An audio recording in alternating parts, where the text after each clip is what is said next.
in the hall this year, but you know. How are you, lad? I'm fine. We're all happy to be here as usual. It's a fine situation. And we're talking about the hall and also the Academy Awards right now. Announcements. Are we going to get that over the thing? No, we won't. We won't break for that. You're more important than the Academy Awards. Oh, heck darn it. But have you seen a lot of the movies that are out? Do you go to the movies? I never go to the movies, ever. Really? Ever. I haven't been to a movie probably in 20 years.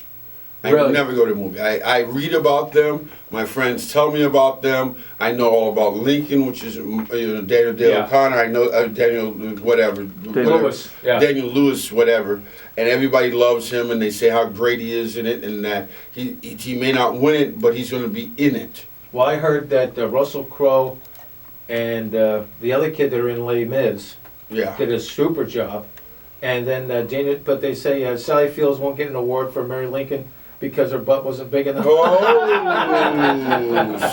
Sally Fields. She's you don't realize her body of work is really very very voluminous. You don't realize, I glanced Forrest Gump the other day, and there she was, and then she was in the thing with Robin Williams. Whatever the name of that. Mrs. Doolittle or whatever it was. Mrs. Doubtfire? Mrs. Doubtfire. Yeah. But she's got and then only our engineer back there can help us out on this one, our good friend with the Gidget run that she had. Oh, yeah. And Flying Nun.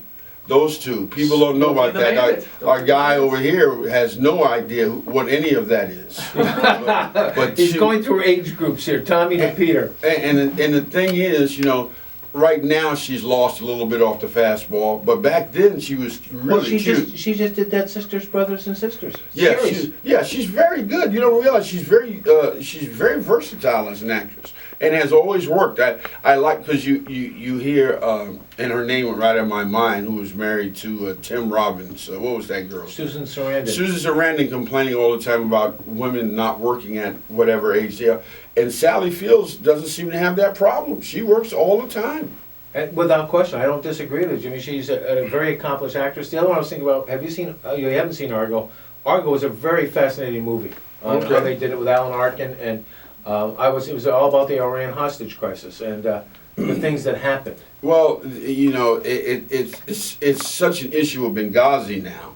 So I guess that doesn't hurt, when you have that kind of thing going on. Especially the other one, 030 Black. Zero Dark 30. Zero Dark 30. With, that could be kind of a boring movie because when you do a covert effort, you're making up stuff. Nobody really knows exactly what happened there. That was a sneak attack. Nobody was allowed to say anything. You couldn't say anything to your mom, your dad, your wife, your whatever.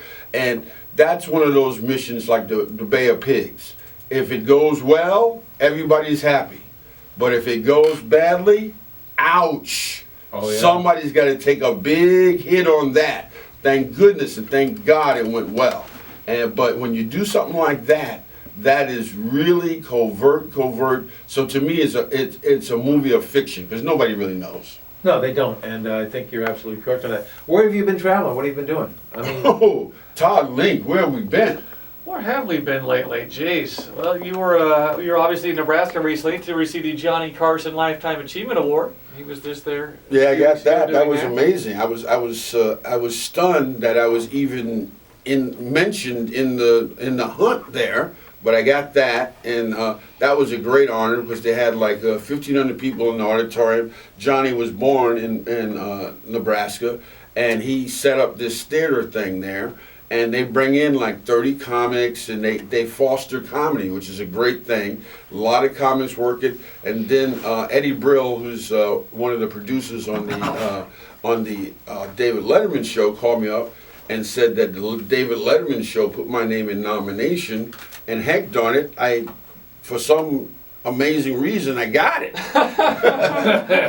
So I was there, and it was a great honor, and the crowd, standing ovation, the whole deal. And then I went to the Johnny Carson Museum, which was a great thrill. And as I always tell the massive Todd Link here, during my era in comedy, that was the show. I mean, you lived to be on that show. That's it. That's what you wanted to do. And now, like our young videographer over there, when you mention Carson, they think Carson Daly. That's who they're thinking.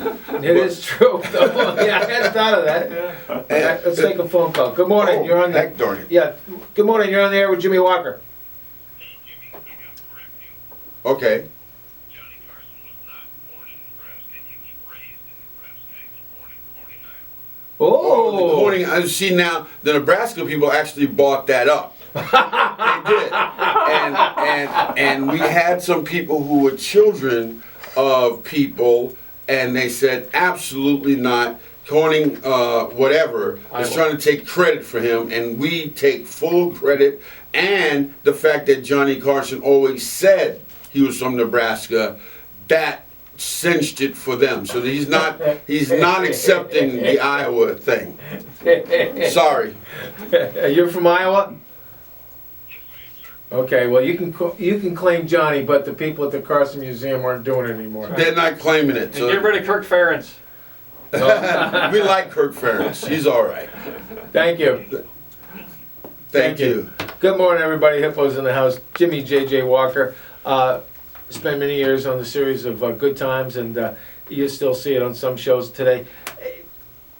But I think you're better on stand-up. I like your commentary on society. Oh, thank When you're you. there. I mean, we're hearing it from a different viewpoint. Well, the thing is, I'm always working on material, and I grew up that way, you know, in terms of comedy. Again, the influence of Johnny Carson, because you had to write a lot of material, you had to be current, you had to constantly stay on it.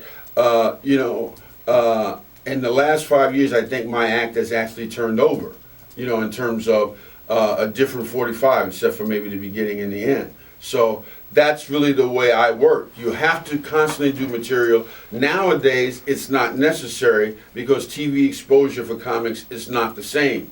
So you don't, you know, in my era, we had a lot of shows on there. We had Dinah, we had Merv Griffin, we had Dick Cavett, we had David Frost, we had Joe Pine. Joe Pine. I remember Joe Pine. You know, Joe Pine was the precursor to Howard Stern kind of thing. Yeah, oh yeah. Yeah, definitely. So we had a lot of shows, and Johnny Carson demanded that you have new material every time. So if you ever were lucky enough to get into the rotation, you were on every 4 months, and it meant something then because there was like 6 channels or whatever it was. Yeah. Right. And it really meant something to be on the show. So nowadays, I think because there's 600 channels, I don't think people really know who's on. And also, the language is, I mean, I don't know if these people ever have a mom or what happens to you. Let's take another phone call. Good morning, you're on the show with Jimmy J.J. Walker. Hey, good morning, Mr. Walker. Love you on Good Times. Just was wondering, I'll listen out here. Do you embrace that character Dynamite, or is that going to interest you in your career? Good question. No, I think you definitely have to embrace it because I wouldn't be at Versantes if it wasn't for that. You know, you need something like that to give you, with, you know, all the comics out here, not to say I don't think I'm a decent comic, but you need something like that to make a difference that people say, oh, it's the guy from the show.